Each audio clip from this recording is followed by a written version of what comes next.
خاندی امور کے سلو میں، میاں بیوی کے جھگڑوں میں الجھ کر کئی اصل مسئلہ بھول نہ جاؤ۔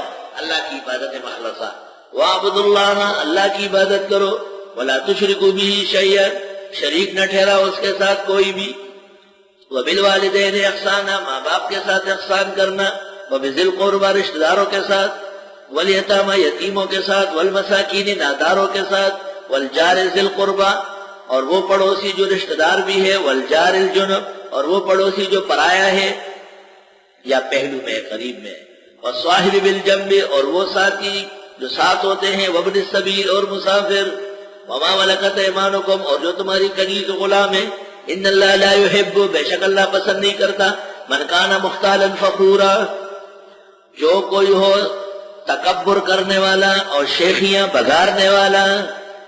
مختال خطل کے معنی تکبر، غرور، اور فخر فخور فعول کا صیغہ ہے، بے موقع و بلا وجہ کے لمبی لمبی ٹینگے مارنے والا۔ جو تکبر کرے یا اپنی شیخیاں بگارے وہ دوسروں کا کام نہیں کرتا، یہ قاعدہ ہے۔ دوسروں کے کام کے لیے تواضع اور عافیت چاہیے۔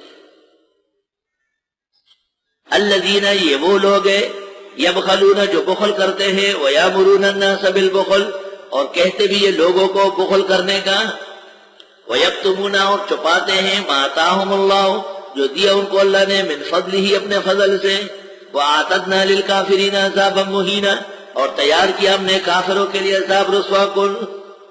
والذین، اور وہ لوگ، ينفقون اموالهم، جو خرچ کرتے اپنا مال، رئاء الناس، دکھلاوے کے لیے، ولا یؤمنون باللہ ولا بالیوم الآخر، ایمان نہیں لاتے اللہ و آخرت کے دن پر۔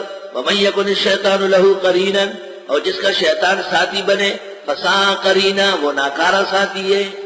ساتھی دو قسم کے، ایک وہ جو دین کے قریب کرے، دوسرا وہ جو دین سے ہٹائے۔ وماذا علیہم، کیا وبال ہے ان لوگوں پر، کیا تباہی آ رہی تھی، کیا نقصان ہونا تھا۔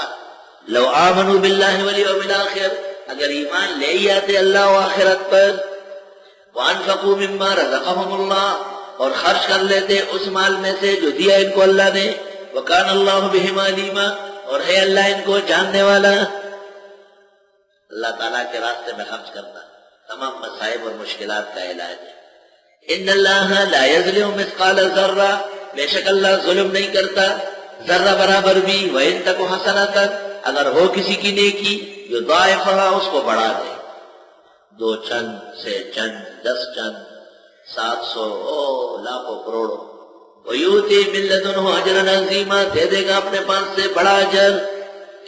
فَكَيْفَ إِذَا جِئْنَا مِن كُلِّ أُمَّةٍ بِشَهِيدٍ، کیا حال ہوگا جب ہم لائیں گے ہر امت میں سے گواہ، وَجِئْنَا بِكَ عَلَىٰ هَٰؤُلَاءِ شَهِيدًا، اور لے آئیں گے آپ کو اس امت پر گواہ۔ صحیح میں ہے کہ عبداللہ ابن مسعود یہ آیات پڑھ رہے تھے رسول اللہ صلی اللہ علیہ وسلم کے کہنے سے، اور حضرت زار و قطار رو رہے تھے کہ قیامت کے دن میں بحضور خدا کیسے کھڑا ہوگا۔ یومئذ یود الذین کفروا، اس دن چاہیں گے کافر لوگ، وعصوا الرسول، اور جنہوں نے نافرمانی کی پیغمبر کی، لو تسوى بهم الارض، آئے برابر ہی ہو جائے ان پر زمین، ولا یکتمون اللہ حدیثا، چھپا نہیں سکیں گے اللہ سے بات۔ یا ایھا الذین آمنوا، و مسلمانوں، لا تقربوا الصلاۃ، نزدیک نہ جانا نماز کے، وانتم سکارا، اور ہو تم نشے میں۔ لا الہ الا اللہ۔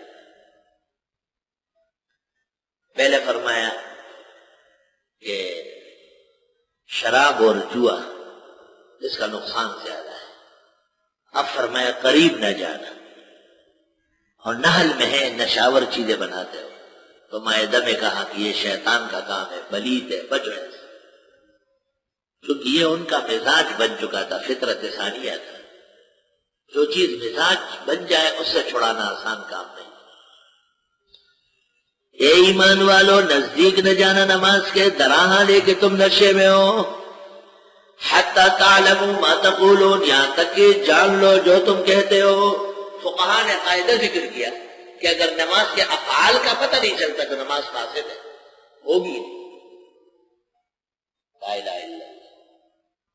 یہاں تک کہ جان لو جو تم کہتے ہو، ولا جنباً، نماز کے قریب نہ جانا، وانتم سکارا، اور اسی پر عطف ہے، ولا جنبا ولا انتم تکونون جنبا، نہ اس حال میں کہ تم جنب ہو چکے ہو، مراد حیض نفاس بھی ہے، الا عابری سبیل، مگر مسجد سے گزر سکتے ہو، حتی تغتسلوا، یہاں تک کہ نہائی ہو۔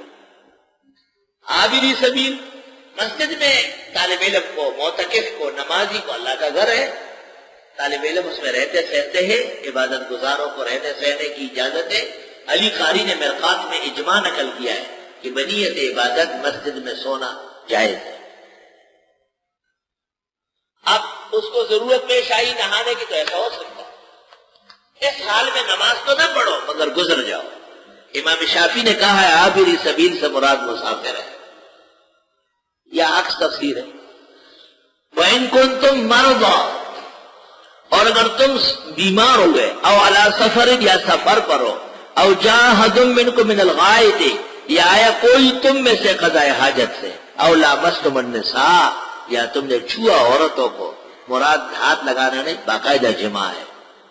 لمس کا ایک معنی ہے ہاتھ لگانا اور ایک مطلب مجازی ہے جماع کرنا، اور یہ قاعدہ ہے کہ حقیقت و مجاز جمع نہیں ہوئی، تو حقیقت لفظ وہ متفق نہیں ہے، تو مجاز جمع وہ متفق ہے، تو تفسیر متفق اولا من تفسیر البعض للبعض، یہ قاعدہ ہے۔